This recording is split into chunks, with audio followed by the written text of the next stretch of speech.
నమస్తే. టీఎన్టీ తెలుగు వరల్డ్‌కు స్వాగతం.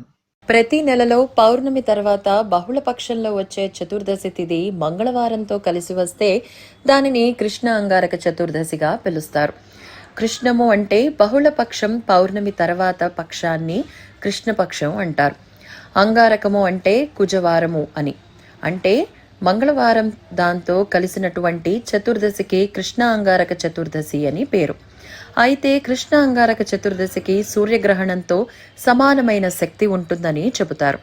సూర్యగ్రహణం రోజున కొన్ని పనులు చేస్తే ఏ విధంగా అయితే మంచి ఫలితాలు వస్తాయో అదే విధంగా కృష్ణ అంగారక చతుర్దశి రోజు కూడా కొన్ని పనులు మీకు శుభ ఫలితాలను ఇస్తాయని, అదృష్టం తీసుకువస్తాయని చెబుతున్నారు పండితులు. కృష్ణ అంగారక చతుర్దశి నాడు ఏమి చేయాలో మనం ఇప్పుడు తెలుసుకుందాం. కృష్ణ అంగారక చతుర్దశి రోజు ఉదయాన్నే లేచి ఇల్లంతా శుభ్రం చేసుకుని స్నానం చేసేటప్పుడు బకెట్లో ఎర్రటి పూలు కొద్దిగా కుంకుమ పువ్వు నీళ్లల్లో కలుపుకొని స్నానం చేయాలి. ఇలా చేస్తే సూర్య భగవానుడికి ఎంతో ప్రీతి కలుగుతుందని చెబుతారు. ఈ స్నానం నవగ్రహాలలో ముఖ్యమైన అంగారకుడికి ప్రియమైనటువంటి స్నానంగాను భావిస్తారు. ఇలా చేయటం వల్ల సూర్యుడి అంగారకుడి కటాక్షం కలుగుతుంది. ఇక స్నానం చేసిన తర్వాత రాగి చెంబులో నీళ్లు తీసుకొని నీళ్లల్లో ఎరుపు రంగు పూలు, కొద్దిగా కుంకుమ పువ్వు, ఎండు మిరపకాయల గింజలు వేసి తూర్పుకి అభిముఖంగా తిరిగి ఓం గృహిణీ హిం సూర్య ఆదిత్య ఓం అంటూ సూర్యుడికి అర్ఘ్యం సమర్పించి మొక్కలకు నీళ్లు పొయ్యాలి. ఈ విధంగా 12 సార్లు మంత్రం జపించి సూర్యభగవానుడికి నీటిని అర్ఘ్యంగా సమర్పిస్తే శుభ ఫలితాలు వస్తాయి. ఇలా చేస్తే రవిబలం పెరుగుతుంది.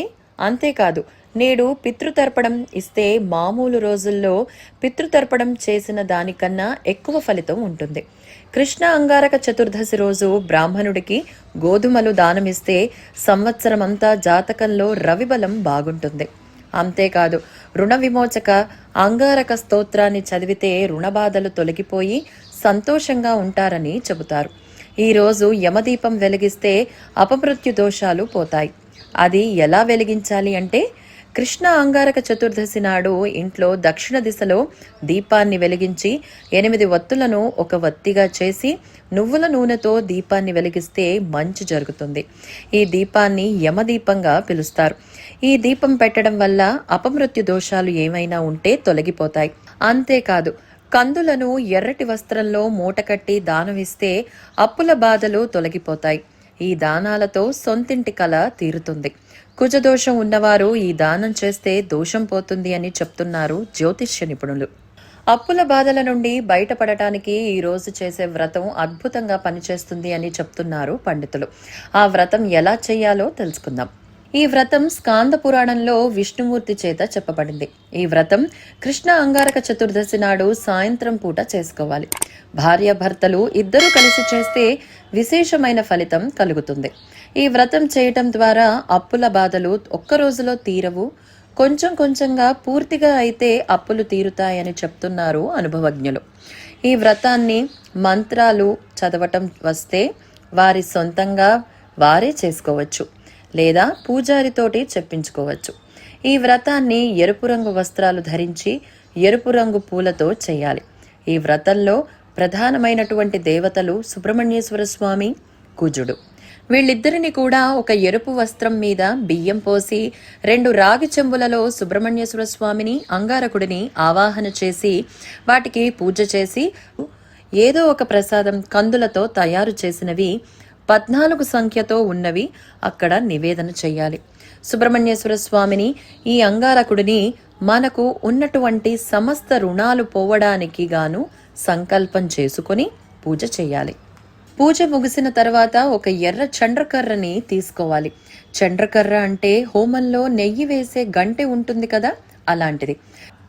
మంచిది చూసి తీసుకుని పూజ దీపం దగ్గర కాల్చి దాంతో పూజ మండపం ఎదురుకుండా ఒక ట్రయాంగిల్ గీయాలట. ఆ కోణం దేవుడి వైపు ఉండాలి. ఈ కింద ఉన్నటువంటి ఈ 2 కోణాలు మన వైపు ఉండాలి. అలా ఒక చిన్న ట్రయాంగిల్ గీయాలి.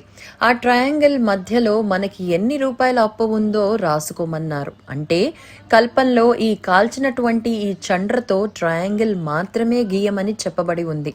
కానీ పెద్దల సాంప్రదాయంలో మనకి ఎంత అప్పు ఉందో అంటే ₹1,00,000 అప్పు ఉంటే అక్కడ ₹1,00,000 అని రాసి భగవంతుడికి నమస్కారం చేసి ఏ జన్మలో ఏ పాపము చేశానో ఈ జన్మలో అప్పులు చేశాను, నాకు ఉన్నటువంటి అన్ని అప్పులు పోగొట్టు అని నమస్కార సంకల్పం చేసి మీ ఎడంకాలితో ఆ రాసినటువంటి ఆ ట్రయాంగిల్ని చెరిపేయమన్నారు. ఎలాంటి అక్షరాలు కనిపించకుండా చెరిపేయాలి. ఇలా చేయటం వలన అప్పు ఎంత ఉన్నా తీరిపోతుంది. ఇది చాలా చక్కటి రెమెడీ. చాలా మందికి తెలియదు అని పండితులు చెప్తున్నారు.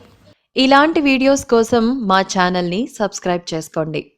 మా వీడియోస్ కనుక నచ్చినట్లయితే లైక్ అండ్ షేర్ చేయండి. ధన్యవాదములు.